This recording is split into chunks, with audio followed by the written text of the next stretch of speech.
परभणीतील आंदोलक सोमनाथ सूर्यवंशींच्या मृत्यूची न्यायालयीन चौकशी करण्याची घोषणा मुख्यमंत्री देवेंद्र फडणवीसांनी केली। याशिवाय कुटुंबाला 10 लाखांची मदतही जाहीर करण्यात आली आहे। जाळपोळीच्या व्हिडिओमध्ये दिसल्यानं सोमनाथ सूर्यवंशींना अटक केल्याचंही त्यांनी सांगितलं। परभणीत कॉम्बिंग ऑपरेशन केल्याचा विरोधकांचा आरोपही फडणवीसांनी खोडून काढला आहे।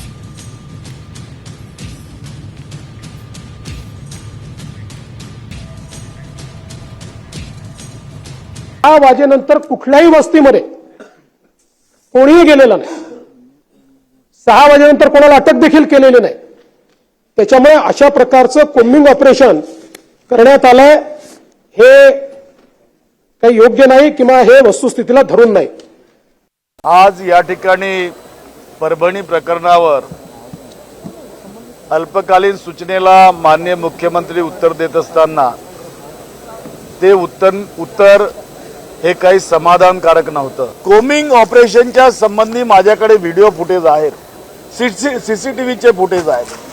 पोलीस त्या ठिकाणी कॉम्बिंग ऑपरेशन करताय, जबरदस्तीनं मोडतोड करते, तोडफोड करते, जबरीनं मारते आहे, परंतु त्याची सुद्धा पाठराखण त्या ठिकाणी करण्यात आली।